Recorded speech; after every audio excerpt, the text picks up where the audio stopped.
My grandmother warned me never to dance at the Bon festival after midnight. But I was young, and the music was so beautiful. It happened in Shirakawa village, nestled deep in the mountains of Gifu Prefecture. Every August, we held our Bon Odori dance to honor the spirits of the dead. The festival always ended at midnight, always. That summer of 1987, I was 17 and thought I knew better. As the last drum beat faded and the lanterns dimmed, I heard it, the most hauntingly beautiful flute music drifting from the shrine ground. My body moved on its own, one step, then another. In the moonlight I saw her, a woman in pure white kimono, dancing alone beneath the torii gate. Her movements were perfect, too perfect. As I drew closer, I noticed her feet. They weren't touching the ground. She turned to me and smiled. Her face was beautiful but wrong. Her eyes were completely black. "Dance with me," she whispered, extending a pale hand. The flute music grew louder, more insistent. My grandmother's warning echoed in my mind, but my feet kept moving. Just as our fingertips almost touched, the village temple bell rang once. The woman's smile twisted into something terrible. "You cannot leave the dance unfinished." I stumbled backward and ran until my lungs burned. The next morning, I told my grandmother everything. Her face went white as she listened. "That was Miyuki," she whispered. "She died during the festival 50 years ago. She danced until dawn and her heart gave out from exhaustion. Every year since, she tries to find a partner to finish her eternal dance." I moved to Tokyo the next month and never returned to the village. But sometimes on quiet August night, I still hear that flute music, and I know she's still waiting for someone to finish the dance. The taiko drums at Kusama Village Festival haven't made a sound in 30 years, but they still play every summer and people still die. My friend Kenji told me this story last winter, his hands shaking as he spoke. He was a sound engineer, hired to record the festival in 1994. Kusama was famous for its thunderous taiko performance. 5 master drummers, the pride of the prefecture. Kenji set up his equipment near the main stage that July evening. The crowd gathered as the sun set behind the mountain. At exactly 8 o'clock, the drummers took their position. They raised their bachi drumsticks high in the air. The first strike came down with tremendous force. Complete, absolute silence. Kenji checked his equipment frantically. Everything was working perfectly. The drummers continued their performance, sweat pouring down their face, but the massive drums produced no sound at all. The crowd watched in horrified fascination. Then Kenji noticed something impossible through his viewfinder. The drummers' shadows were moving independently, striking different rhythms. He could hear the shadow drums, a deep, bone-rattling thunder. Through his headphones, he heard something else, screaming, distant voices crying for help. The festival elder rushed to the microphone, his voice trembling. "Everyone must leave now. The cursed drums have awakened." Later, Kenji learned the truth from old village records. In 1964, during a typhoon, the festival stage collapsed. 5 drummers were crushed beneath the massive taiko drums they loved. Every year since, their spirits returned to play one final performance. But the living can only hear the silence of their broken bodies. Kenji's recordings captured only one thing that night: 30 minutes of perfect silence, and 5 heartbeats that stopped beating 30 years ago. In Hotaru Village, the fireflies glow year-round, even in winter snow, and they follow the children who touch them. My cousin Yuki experienced this horror during the 2019 Firefly Festival. She was visiting from Osaka with her 8-year-old daughter, May. Hotaru Village was famous for its June Firefly celebration. Thousands of fireflies would dance above the rice paddies like fallen stars. The festival began at dusk, families gathering along the stream bank. Mai was enchanted. She'd never seen real fireflies before. As darkness fell, the first fireflies began to emerge. Their soft green glow reflected in the still water like tiny lanterns. May reached out to catch one, her small fingers closing around the light. The firefly didn't fly away. Instead, it crawled up her arm, glow growing brighter.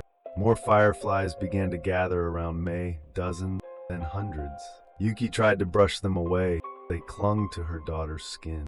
The other festival goers backed away in silent horror. An old woman approached, her face grave with knowledge.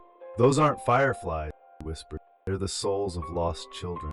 Long ago, children would disappear during the festival, drawn into the water. Their spirits became fireflies, forever searching for playmates. May began walking toward the stream, fireflies guiding her steps. Her eyes reflected their green glow, empty, distant.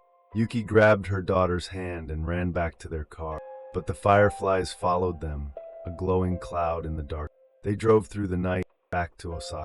Even now, 3 years later, May keeps a jar of fireflies by her bed. They glow every night, even in December. And sometimes Yuki hears her daughter talking to them. "Don't worry," May whispers to the jar. "I'll come play with you soon." Never buy a festival mask from the old woman who appears after midnight. My brother learned this too late. It was the summer of 2015, during the Nabuta festival in Aomori. Hiroshi was 22 and obsessed with traditional Japanese culture. He collected festival masks from every region he visited. The Nabuta festival was spectacular, giant illuminated float parading through the street. After the official festivities ended, Hiroshi wandered the empty vendor stall. Most were closing, but one remained open in a dark alley. An elderly woman sat behind a table covered with magnificent masks. Each one was more beautiful than anything he'd ever seen. "These are very special," she said, her voice like autumn leaves. "Each mask contains the spirit of its original owner." Hiroshi laughed. He thought she was just being dramatic. One mask drew his attention, a beautiful demon face with golden eyes. "That one belonged to a famous dancer," the woman whispered. "She performed for the gods themselves until jealousy consumed her." Hiroshi paid without hesitation, 50,000 yen. When he looked up from his wallet, the woman was gone. Back in his hotel room, Hiroshi tried on the mask. It fit perfectly, too perfectly. In the mirror, he saw his reflection change. His eyes became golden, his movements fluid and graceful. He began to dance steps he'd never learned. Hours passed, or maybe days. When hotel staff found him, Hiroshi was still dancing. His feet were bloody, his body exhausted, but he couldn't stop moving. The mask wouldn't come off. Even now, 7 years later, Hiroshi dances in a special hospital ward. The doctors say it's a psychological condition, but I've seen the mask. It breathes when Hiroshi sleeps, and in his golden eyes I sometimes see another face looking back. The Blood Moon Festival in Akakage Village happens only once every 13 years, and each time, someone never makes it home. My photography teacher, Tanaka-sensei, witnessed the 2018 celebration. He was documenting rural festivals for a cultural preservation project. Akakage Village was so remote, it barely appeared on modern maps. The villagers still followed traditions from the Edo period.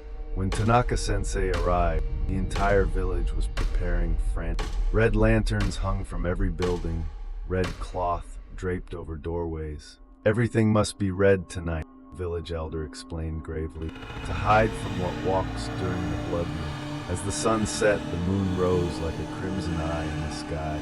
The festival began with traditional prayers at the mountain shrine. Tanaka-sensei photographed everything. The ritual was fascinating. But as midnight approached, the villagers became increasingly nervous.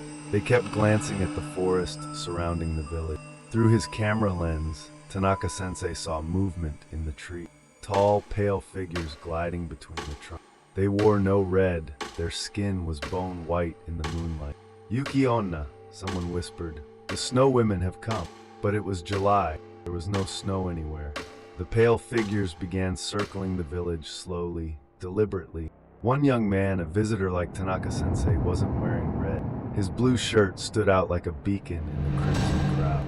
The snow women noticed him immediately. They began singing, a beautiful, haunting melody that filled the air. The young man's eyes became glassy and chanting. He walked toward the forest, toward the waiting figures. Tanaka-sensei tried to follow, but the villagers held him back. "He is chosen," the elder said sadly. "The blood moon demands its price." The young man disappeared into the trees with the snow women. When Tanaka-sensei developed his photos later, the snow women appeared in every frame. But in the final photo, there were 6 figures in white. The newest one was wearing a blue shirt.